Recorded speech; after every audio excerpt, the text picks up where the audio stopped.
অনেকেই বলেন যে সারাদিন কোনো কাজ নেই, টোটো করে ঘুরে বেড়াচ্ছিস। এখন সত্যিই আমরা সারা দিন অনেক কাজ নিয়ে টোটো করেই ঘুরে বেড়াই এবং টোটো করে আজকেও চলেছি। আপনারা দেখতে পাচ্ছেন অনেক গাছপালা নিয়ে। কি হবে? সবুজের নবসৃজন।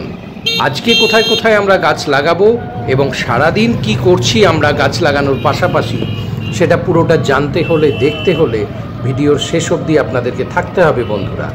প্রথমেই আমরা চলে এসেছি বেলকাশ পঞ্চায়েতের বেলগ্রামে এবং সেখানে সোহম ব্যানার্জিদের জমিতে লাগানো হচ্ছে 60টি শিশু বৃক্ষ এবং আপনারা দেখছেন একবারে মঙ্গল শঙ্খধ্বনিতে চারিদিক মুখরিত, কারণ নবসৃজন হচ্ছে। এবং এখানে যে 60টি গাছ লাগানো হচ্ছে তার মধ্যে আছে মেহগিনি, আছে শ্বেতপলাশ, এর সঙ্গে আছে কাঁঠাল, জাম, জারুল, নিম ইত্যাদি সব গাছ এখানে লাগানো হচ্ছে। এখন দেখতে পাচ্ছেন শিশু বৃক্ষের চারা রোপণ করা হলো এবং এইভাবেই এই জমিকে আমরা আরও সবুজে ঢেকে দিতে চাইছি। জমিটি পতিত হয়ে পড়েছিল, আগাছার জঙ্গলে ভরে আছে। আপনারা দেখতে পাচ্ছেন পুকুরের পাড়ে কিছুটা এলাকা জুড়ে এনারা সবজি চাষ করেছিলেন, বাকি জমিটা পুরো ভ্যাকেন্ট হয়ে পড়েছিল। সেই জমিটাতে আমরা সবুজায়ন করছি। এই আগাছার জঙ্গল নাশ করে অপ্রয়োজনীয় গাছপালাকে সরিয়ে আমরা সেখানে প্রয়োজনীয় বেশ কিছু গাছ লাগাচ্ছি, যা মানুষকে অক্সিজেন দেবে, যা মানুষকে ফল দেবে, যার ছাল থেকে পাতা ঔষধি গুণ সম্পন্ন হবে এবং মানব সম্পদের উন্নয়ন ঘটবে প্রকৃতি সম্পদের হাত ধরে। তাই আজকে আমাদের এই মানবিক প্রয়াস। আমরা অরণ্য সপ্তাহ পেরিয়ে গেছে তো কি হয়েছে, আমরা অরণ্য দিবস পেরিয়ে গেছে তো কি হয়েছে, আমরা কিন্তু গাছ লাগানোর কাজ ঠিকই করে চলেছি। এবং আপনারা দেখতে পাচ্ছেন এরপর চলে এসেছি একেবারে দামোদর নদের পার বরাবর গৈতানপুর গ্রামে। এখানকার মানুষরা ভীষণ অ্যাক্টিভ, আমাদেরকে কিছু করতেই হচ্ছে না। ফটাফট বাঁশ কেটে বেড়া তৈরি করে ফেলছেন, ফটাফট গর্ত খুঁড়ে গাছ লাগিয়ে ফেলছেন এবং দামোদরের পার বরাবর ভাঙন প্রতিরোধের জন্য আমরা সেই পাড়ের যে ঢাল, সেই ঢাল বরাবর কিছু গাছ লাগাচ্ছি এবং ঢালের ঠিক ওপর অংশে গাছ লাগাচ্ছি। আর শুধু গাছ লাগানোই নয়, আপনারা দেখতে পাচ্ছেন সাথে সাথে ঘেরা জায়গা না হলে আমরা বেড়াও দিয়ে দিচ্ছি, যাতে গাছগুলি ভীষণভাবে সুরক্ষিত থাকে। তো চলুন এবার গৈতানপুর গ্রামবাসীদের মুখ থেকে শুনে নিই আমরা দু চার কথা, কেমন লাগছে তাদের এই অনুষ্ঠান। এখানে কি করা হচ্ছে? এখানে বৃক্ষরোপণ করা হচ্ছে। কি কি গাছ বসানো হলো আজকে?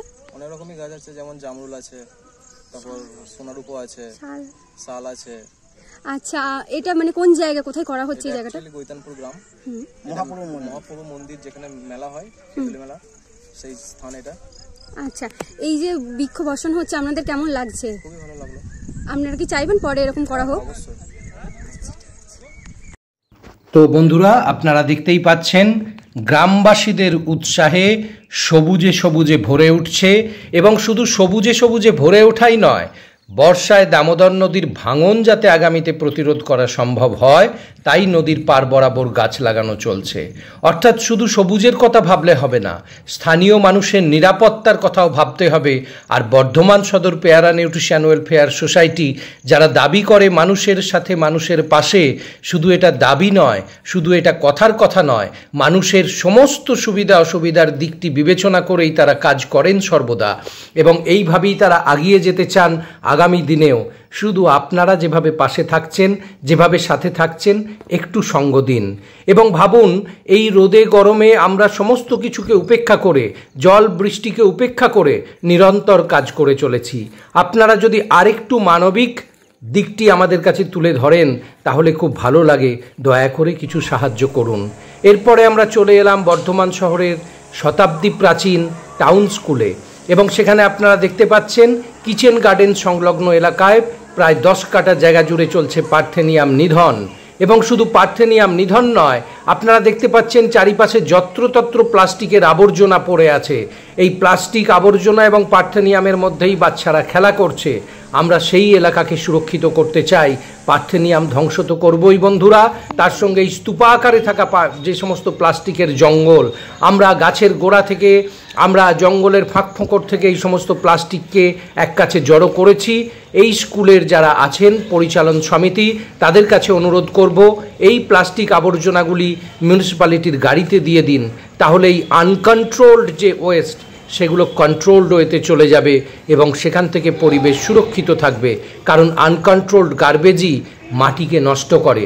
আপনারা দেখতে পাচ্ছেন হাতে কলমে প্রমাণ, স্প্রে করার সাথে সাথেই প্রায় 10 মিনিটের মধ্যে পার্থেনিয়াম গাছগুলি কতটা ঝিমিয়ে পড়েছে এবং পার্থেনিয়াম গাছগুলি কতটা নেতিয়ে গেছে এবং আগামী 24 ঘন্টার মধ্যে এই সমস্ত গাছগুলি কালো হয়ে গোড়া সমেত পচে গিয়ে সম্পূর্ণরূপে বিনষ্ট হবে এবং এই মাটিতে আর কখনো পার্থেনিয়াম হবে না। অর্থাৎ কিনা টাউন স্কুলের এই যে কিচেন গার্ডেন সংলগ্ন প্রাঙ্গণ, এই প্রাঙ্গণ চিরকালের জন্য পার্থেনিয়াম মুক্ত হয়ে যাচ্ছে। এই প্রাঙ্গণকে আমরা সাময়িকভাবে প্লাস্টিক মুক্ত করতে পারছি, কিন্তু স্কুল কর্তৃপক্ষ যদি সচেতন না হয়, যদি স্কুলের ছাত্রছাত্রীদেরকে বোঝানো না যায়, তাহলে কিন্তু চিরতরে এই প্লাস্টিক গার্বেজকে মুক্ত করা যাবে না, স্কুলের এত সুন্দর পরিবেশকে রক্ষা করা যাবে না। তাই সচেতনতা সকলের কাছেই আশা করছি এবং যারা টাউন স্কুলের প্রাক্তন ছাত্র যারা দেখছেন তারাও দয়া করে একটু সচেতন হন, তারাও স্কুলে গিয়ে বোঝান এবং দয়া করে আমাদের পাশে থাকুন। এই মানবিক কাজে সাহায্যের জন্য কিছু দান করুন।